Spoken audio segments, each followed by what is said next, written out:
Nah, gini dong iQOO, smartphone yang dijual di Indonesia langsung pakai Snapdragon 8 Gen 2 dan langsung terbukti bisa jalanin ray tracing. Oke, dengan demo ini kita akan cek bagaimana bebannya di iQOO 11 yang pakai Snapdragon 8 Gen 2 ini dan bagaimana efeknya ke suhu smartphone.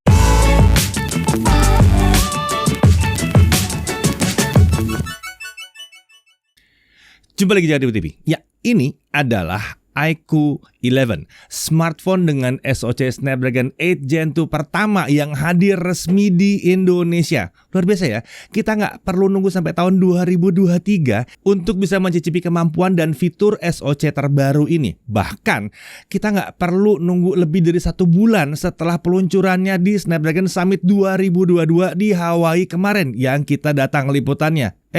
Nggak lihat liputannya? Makanya subscribe supaya bisa ngikutin terus apa yang terbaru di dunia pergadgetan. Ya, sepertinya iQOO ini adalah produsen smartphone pertama yang sukses nih menghadirkan smartphone dengan Snapdragon seri 8 secara resmi ke Indonesia kurang dari 1 bulan setelah peluncuran resminya. Keren ya si iQOO ini ya. Oke, mari kita langsung bedah si iQOO 11 ini. Ya, untuk yang belum kenal dengan brand iQOO, kita udah pernah bikin video spesial untuk perkenalan dengan si iQOO ini. Kalau penasaran soal brandnya, mungkin bisa cek video itu dulu ya. Oh ya, iQOO ini bacanya emang iQOO ya, bukan IQ, bukan. Ini perlu diperjelas nih, karena masih banyak yang bingung cara bacanya sebetulnya seperti apa.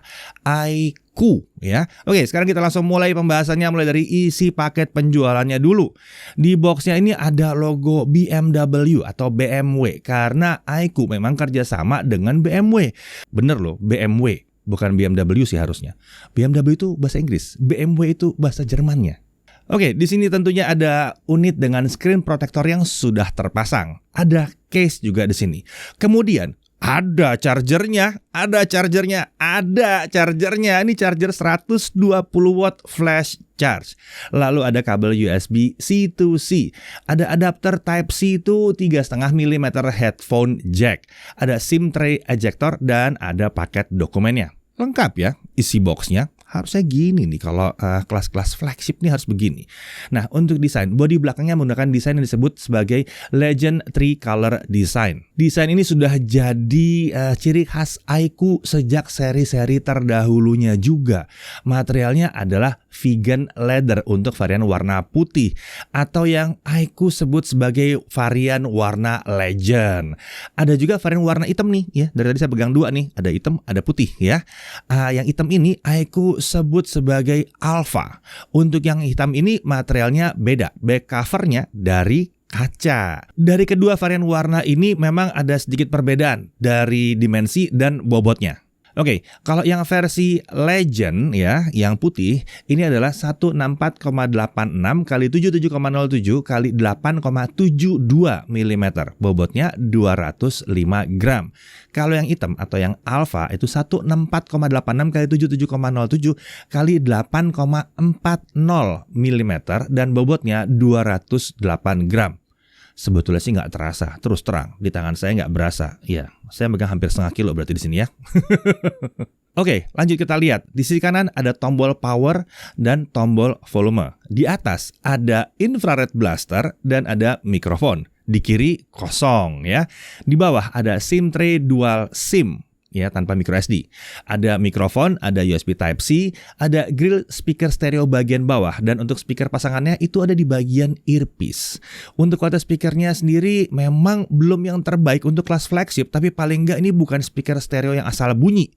Udah oke ini sebetulnya. Masih di sisi layar, di bawah earpiece terdapat kamera selfie. Ya, ini adalah kamera 16 megapiksel, bukannya f2.45. Video recordingnya itu bisa sampai 1080p 30 fps saja, belum ada 60 fps-nya.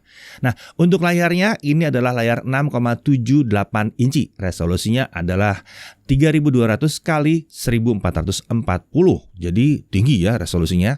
Untuk panelnya adalah panel AMOLED i6 IPX Flexible Flat Display. Refresh rate-nya up to 144 Hz. Touch sampling rate-nya itu sampai dengan 300 Hz. Brightness-nya diklaim sampai dengan 1800 nits. Dan memang saat dicoba outdoor, layarnya masih jelas banget. Nggak ada masalah di bawah matahari. Nah, untuk indoor, pengukuran kami menunjukkan bahwa brightness-nya ada di kisaran 480 nits. Oh, terang memang ya. Di dalam menu setting ini terdapat 3 mode warna layar, yaitu standar yang jadi settingan default, lalu ada Pro, dan ada Bright. Ditambah slider pengaturan temperatur warna di bagian bawah untuk kustomisasi supaya lebih personal ya. Color gamut di tiap warna ini berbeda. Hasil pengukuran kami seperti ini. Nah, di sini terlihat kalau mode Pro di sini merupakan mode warna yang paling natural dengan gamut volume mendekati 100% sRGB. Mode ini sangat direkomendasikan untuk kalian yang hobi bikin konten, entah edit video atau foto, supaya saat dipost di sosial media dan dilihat di smartphone yang lain, warnanya nggak jauh beda ya. Sementara untuk setting Bright, ini membuat warnanya jauh lebih gonjreng banget nih ya. Mode ini mungkin lebih pas untuk nonton anime atau gaming, mantep nih harusnya. Nah, panel ini sudah menggunakan teknologi LTPO 3.0 dan untuk refresh rate sendiri tentunya bisa naik turun sesuai dengan situasi. Perpaduan panel i6 dan LTPO 3.0 ini dikatakan membuat konsumsi dayanya lebih rendah dibandingkan pendahulunya. Oke, sekarang kita beralih ke sisi belakang. iQOO 11 menggunakan setup 3 kamera yang terdiri dari 50 megapiksel GN5 Ultra Sensing kamera. Ini adalah kamera utamanya yang pakai sensor ISOCELL GN5 buatan Samsung. Bukaannya f1.88 menggunakan optical image stabilizer. Autofocus tentu ya.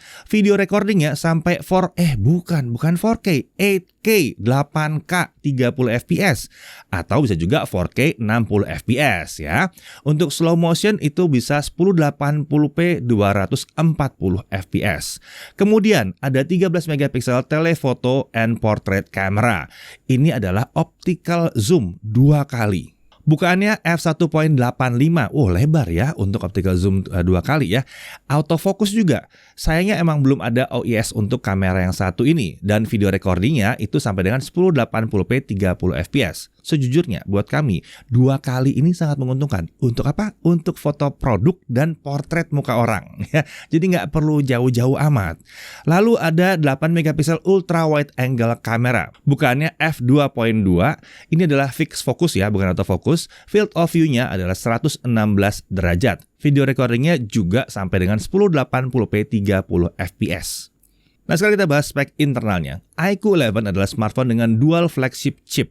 Dual di sini maksudnya adalah yang pertama itu adalah SoC Snapdragon 8 Gen 2 dan yang kedua adalah Vivo V2 chip di sini. Kita udah pernah lihat Vivo V1 Plus chip di Vivo X80 series kemarin. Nah, kali ini chip spesial terbarunya adalah Vivo V2 yang ada di dalam iQOO 11. Kelihatan juga tadi ya di modul kamera ada tulisan V2 di situ ya. Nah, Vivo V2 ini tidak hanya untuk bantu kinerja kamera juga tapi juga untuk gaming. Dikatakan bahwa lewat V2 ini bisa membuat gaming jadi lebih mulus lewat kemampuan interpolasi frame sampai 120 fps. Meskipun setting di dalam gamenya tidak ada opsi di atas 60 fps. Selain itu, si V2 ini juga bisa berfungsi untuk mengurangi konsumsi daya saat gaming dan memungkinkan adanya fitur filter layar saat main game. Tapi saat kami menguji iQOO 11 ini, fitur-fitur dari V2 ini belum tersedia dan sepertinya ini harus nunggu software update lebih lanjut untuk membuka kemampuannya. Ya, wajar ya, namanya juga hadirnya cepat sekali. Nah, kemudian untuk RAM 16GB LPDDR5X dengan storage internal 256GB UFS 4.0. Jadi RAM dan storage ini merupakan teknologi generasi baru ya, karena flagship yang terdahulu itu pakai LPDDR5 dan UFS 3.1. Sekarang udah pakai X ya, 5X dan UFS 4.0. Nah, untuk varian RAM dan storage yang lain sayangnya belum ada, baru yang ini aja yang hadir. Untuk baterai 5000 mAh dengan 120 watt flash charge. Untuk baras charging di sini sayangnya belum bisa ya. Lalu untuk OS dia pakai Vantage OS 13 berbasis Android 13. Langsung 13 dong, jangan pakai 12 ya. Terkait update OS, kita sayangnya belum dapat kepastian dari iQOO ya mengenai Android update-nya bisa berapa kali dan security update-nya berapa tahun. Lanjut ke sensornya, waduh ini sih lengkap banget. Baca aja nih ya di detailnya nih, lengkap nih ya, lengkap banget memang. Untuk cooling system dia pakai vapor chamber liquid cooling system. Untuk security dia pakai face unlock dan optical in display fingerprint. Untuk konektivitas tentunya 5G, udah 5G dong. Ya 2G, 3G, 4G, 5G bisa. Untuk Wi-Fi, apa itu Wi-Fi 6? Ini Wi-Fi 7, langsung Wi-Fi 7. Ya ini bawaan dari Snapdragon juga ya. Untuk Bluetooth versi 5.3 dan untuk Bluetooth codec lengkap ya, SBC, AAC, Qualcomm aptX ada, LDAC ada, LC3 juga ada di sini. Untuk NFC dia pakai NFC multifunction yang bahkan bisa digunakan untuk emulasi keycard atau access card. Untuk display output via USB sayangnya ini belum bisa ya, belum ada display outnya di sini.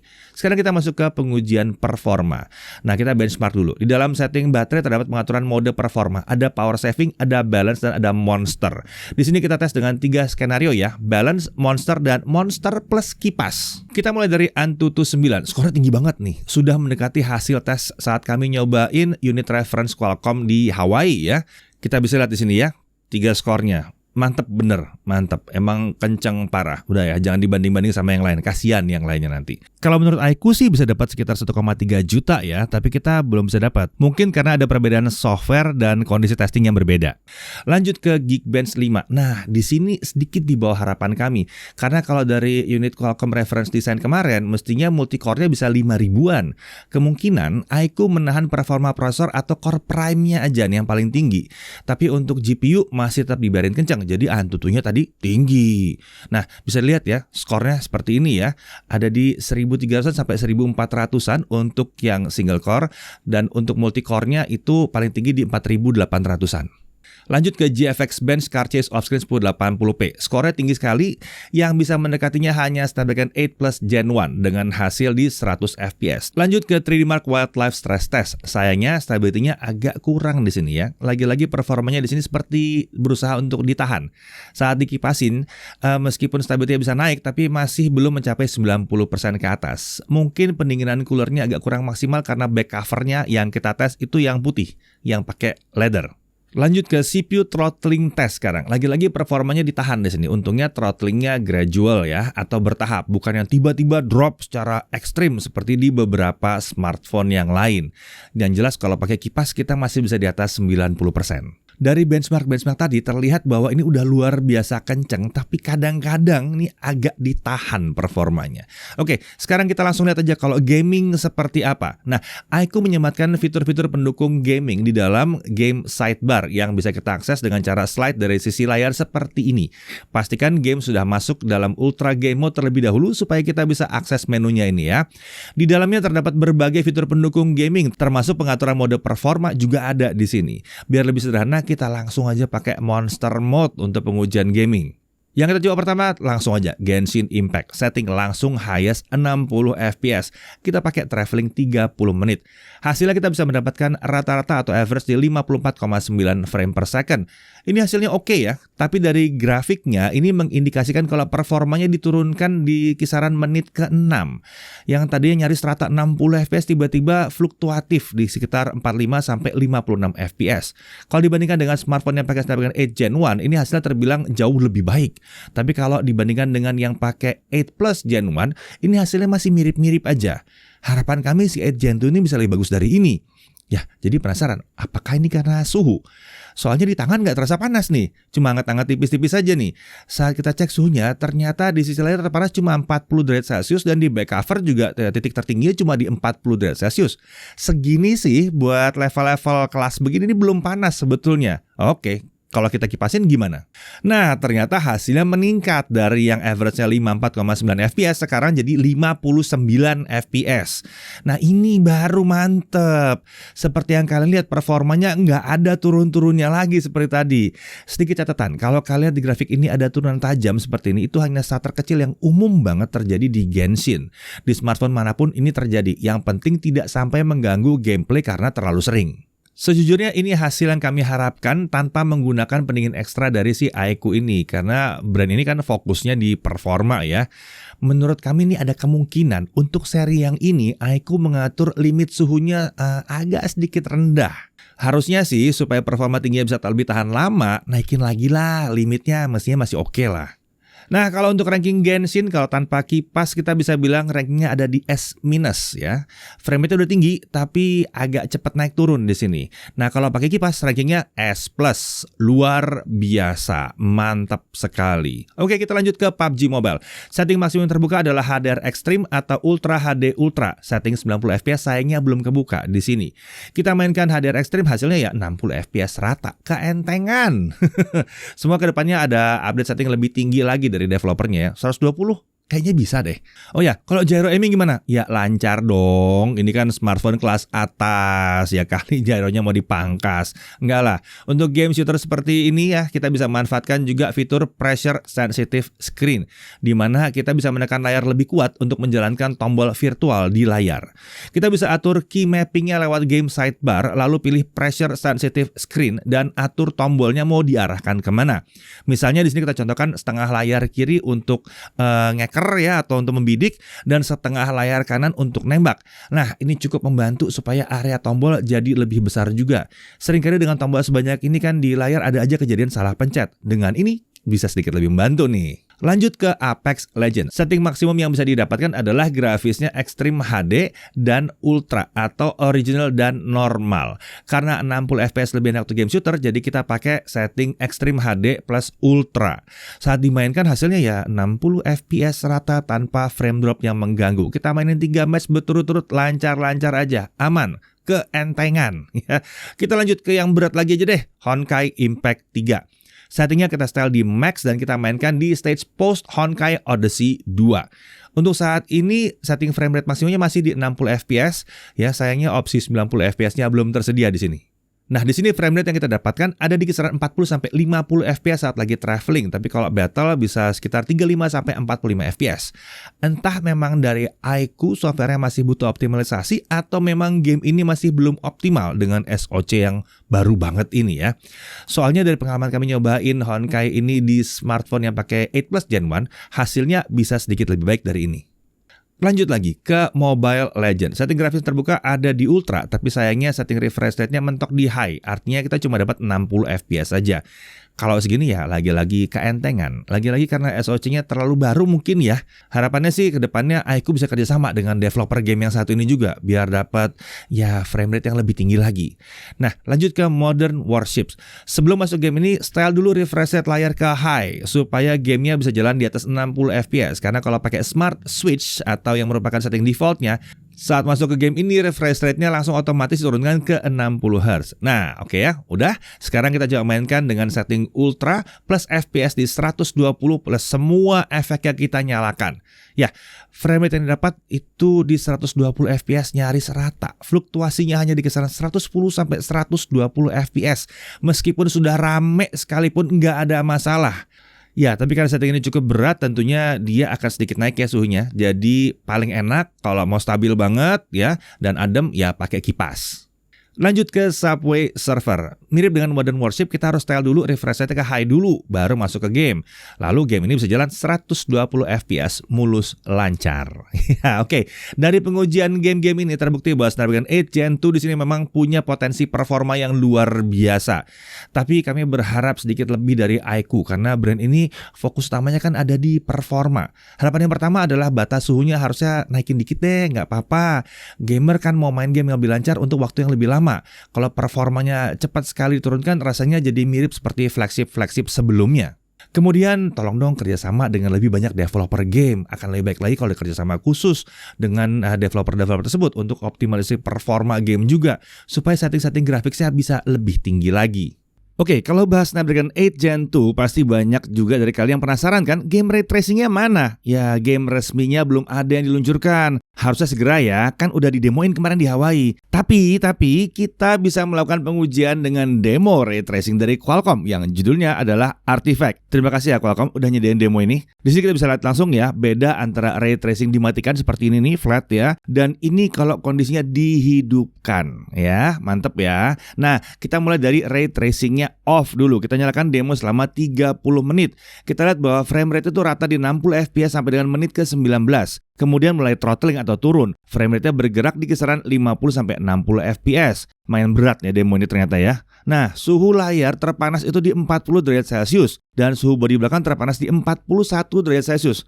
Waduh, udah mirip-mirip seperti di Genshin Impact nih. Ini tanpa ray tracing dihidupkan. Oke, sekarang kita coba nyalakan ray tracingnya dan kita jalankan lagi demonya selama 30 menit. Di sini terlihat bahwa ada fluktuasi di kisaran 35 sampai 60 FPS yang berulang. Hasilnya beda-beda tergantung skenario demonya. Seiring waktu, performanya turun sedikit demi sedikit. Setelah 5 menit, frame rate jadi sekitar 28 sampai 45 FPS. Setelah 20 menitan sampai 30 menit, frame rate-nya ada di kisaran 25 sampai 35 FPS. Yang direm di sini katanya adalah CPU-nya. GPU-nya digas 100% dari awal sampai habis. Jadi terlihat di sini beban ray tracingnya ini lumayan berat. Jadi wajar kalau dia belum bisa 60 FPS rata terus-terusan. Paling nggak selama masih bisa jalan di atas 30-an FPS masih oke lah ya sebetulnya. Semoga aja nanti kalau udah ada game benerannya, developer juga bikin opsi untuk kunci ke 30 FPS atau 45 FPS saat mode ray tracing. Mirip seperti Genshin Impact ya, ada kuncian di berapa FPS-nya gitu ya. Nah, di demo yang kami pakai ini sayangnya nggak ada setting frame rate-nya. Jadi pentokin aja ke 60 FPS. Hasilnya gini nih, naik turun gini nih, liar banget ya. Nah, untuk suhu di layar terpanas di 38 derajat Celcius dan suhu bodi belakang terpanas di 40 derajat Celcius. Sepertinya ini karena suhunya sangat dijaga sekali sama si iQOO 11 ini ya. Tapi jadinya memang agak kurang performance-nya ya. Rasanya sih ini wajar kalau mode ray tracing-nya bikin suhu naik lebih cepat dan bebannya lebih berat, jadi si smartphone harus merespon. Tapi dari sini paling udah kelihatan ya, panas yang dihasilkan demo ray tracing ini masih mirip lah dengan game terberat di Android dengan setting di rata kanan. Masalah suhunya mau kena di berapa, mau dijaga di berapa itu balik lagi tergantung si produsen smartphone-nya. Kalau si iQOO ini kayak menjaga nggak boleh lebih dari 41 derajat Celcius. Nah, pasti dia nanya, kalau pakai kipas gimana? Hasilnya kayak gini nih. Kelihatan dong, lebih stabil. iQOO 11 ini emang lebih stabil kalau dipasangin kipas. Game-game berat kayak begini, bahkan ray tracing hidup jadi lebih stabil. Oke, buat yang penasaran, kita juga udah iseng nyobain demo ini ke smartphone yang pakai 8 Plus Gen 1. Dan hasilnya ray tracingnya nggak bisa jalan. Data di perfdoc-nya juga menunjukkan bahwa unit ray tracingnya tidak aktif di sini. Jadi benar-benar nggak bisa jalan, hanya bisa di Snapdragon 8 Gen 2 aja. Lalu buat yang nanya, kalau dipakai di SoC yang lain gimana? Nggak usah ditanya ya, ini kan demonya Qualcomm, jadi mendingan dijalani di Qualcomm aja ya. Oh ya, kalau nanya soal Minecraft di Android itu belum hidup ya ray tracingnya, belum ada janji apa-apa juga dari tim Minecraftnya. Dan ingat, semua game yang mau pakai ray tracing harus melakukan penyesuaian dulu di gamenya supaya bisa pakai ray tracing.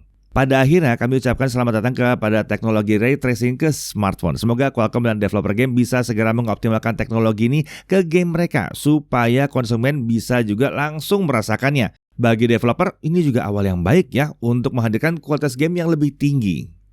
Oke, sekarang kita masuk ke pengujian baterai ya. Saat pengujian pakai MX Player yang bisa kita gunakan, sayangnya ada sedikit kendala di mana videonya bisa tiba-tiba dimatikan sendiri. Padahal semua setting baterai udah kita set supaya nggak ada restriction, tetap bisa dimatikan sendiri. Sebagai alternatifnya kita ganti ya pengujiannya pakai YouTube Playback, tapi yang offline, jadi kita download dulu. Dan hasilnya kita bisa dapat kurang lebih seperti ini.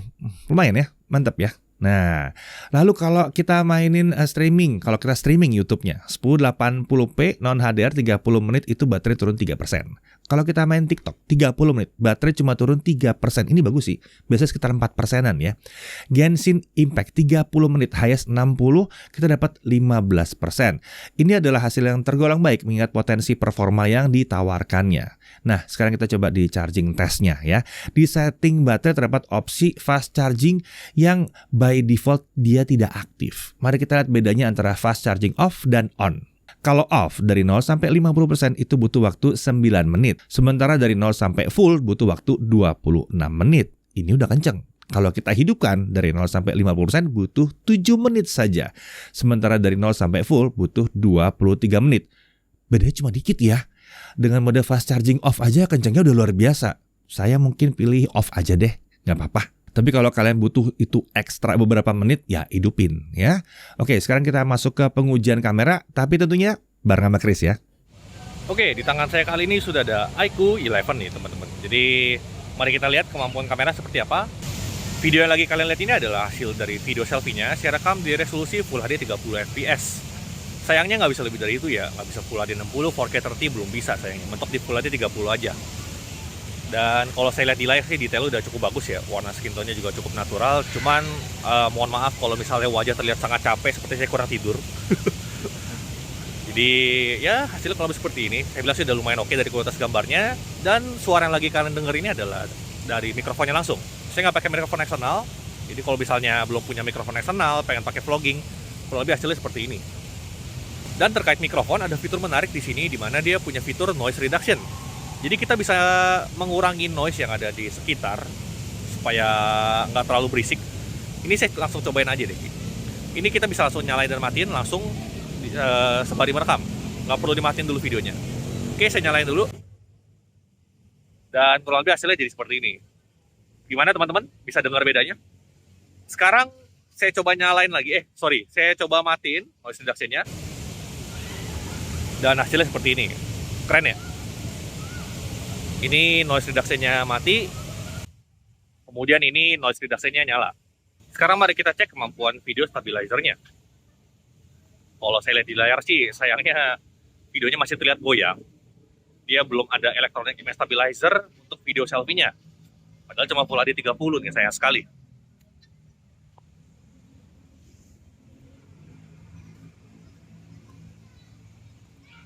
Oke, untuk dynamic range video selfie-nya sayangnya belum oke ya. Fitur HDR videonya juga belum tersedia di sini. Jadi kalau ketemu pencahayaan yang sulit, kamera selfie-nya ini belum terlalu oke.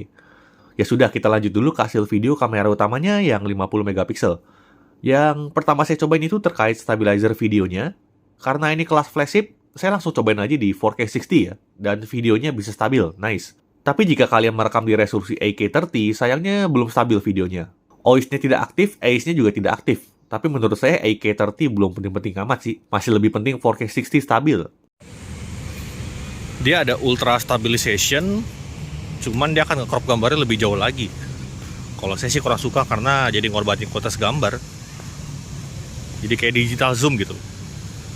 Kalau ngincer detail, mendingan pakai standar aja.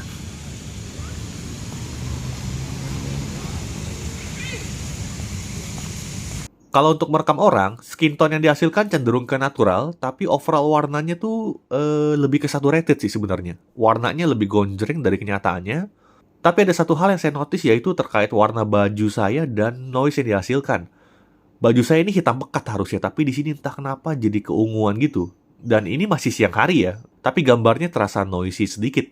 Kalau dynamic range ya masih lumayan, jelas lebih baik dibanding kamera selfie-nya tadi. Tapi mestinya bisa lebih baik lagi kalau mau bersaing sama smartphone-smartphone kelas atas yang lain. Sekarang kita coba pindah dulu ke kamera ultra wide-nya.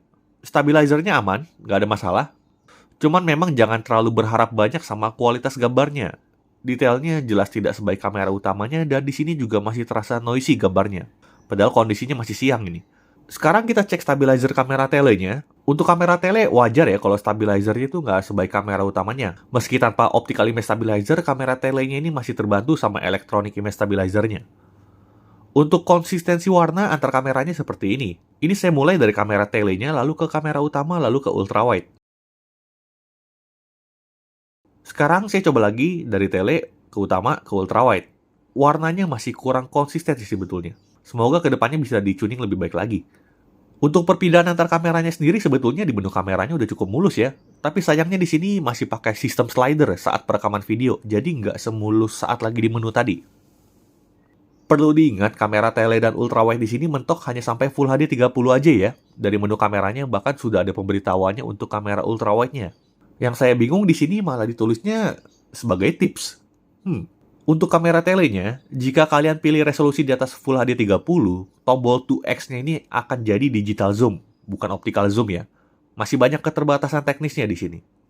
Untuk kondisi low light, kita lihat video selfie-nya dulu. Hasilnya cukup bersih dari noise, masih bisa dipakai selama nggak untuk sembari jalan ya, karena stabilizernya kan nggak ada.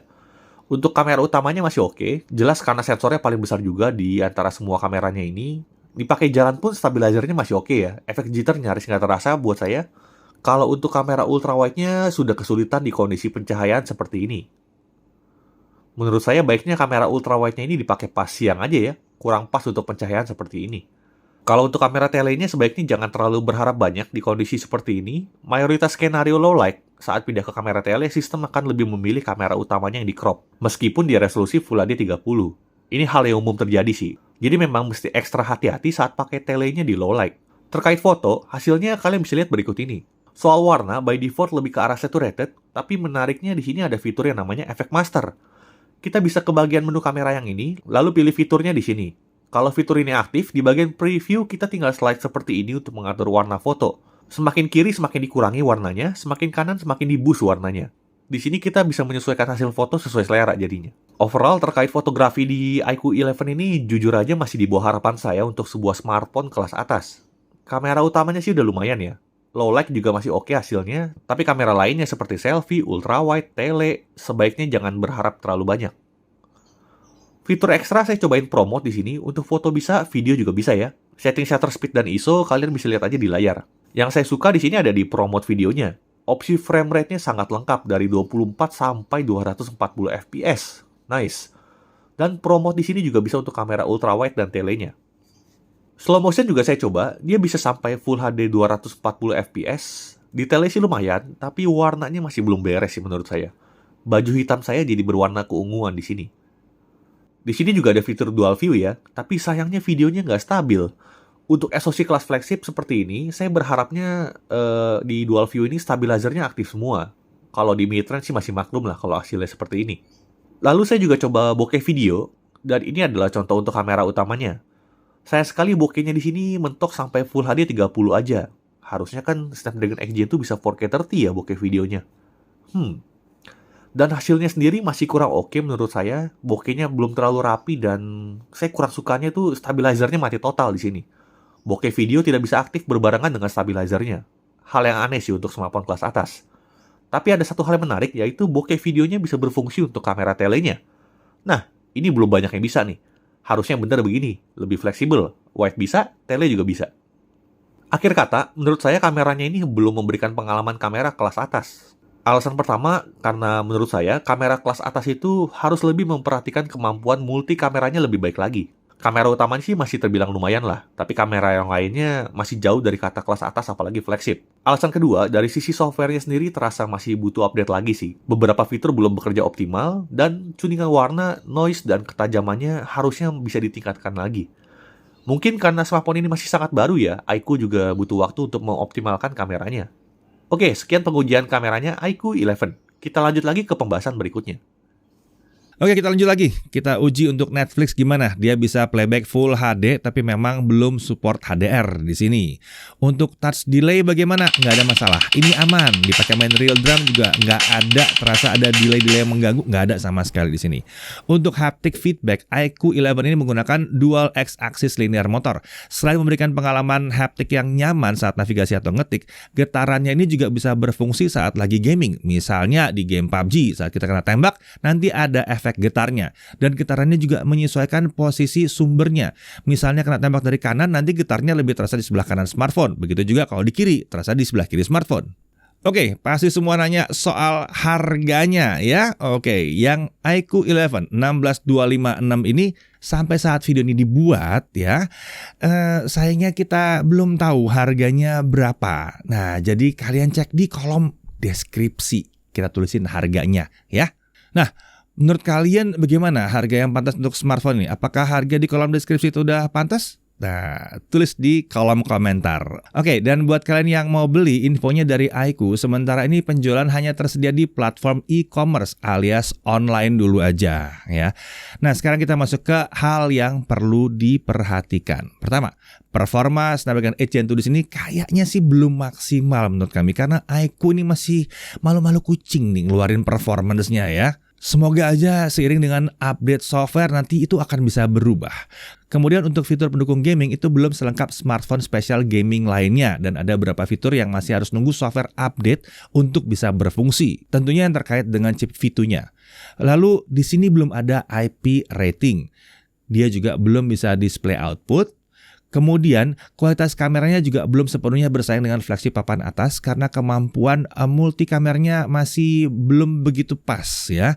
Tuning softwarenya masih dibutuhkan di sini. Untuk kamera utama sih udah lumayan keren ya, tapi kamera lain seperti selfie, ultrawide, dan telenya ini belum bersaing dengan kamera kelas atas. Terutama untuk kamera selfie-nya sih sebetulnya. Dari sisi kelebihannya, ya ini adalah Snapdragon 8 Gen 2 pertama di Indonesia. Teoritis ini membuatnya punya beragam fitur baru yang membuatnya jadi kian relevan seiring waktu berjalan. Wi-Fi 7 dan kemampuan menjalankan game ray tracing misalnya. Nah itu kan menunggu seiring dengan waktu berjalan, di mana teknologi-teknologi itu akan muncul sebagai pendukung dari smartphone satu ini.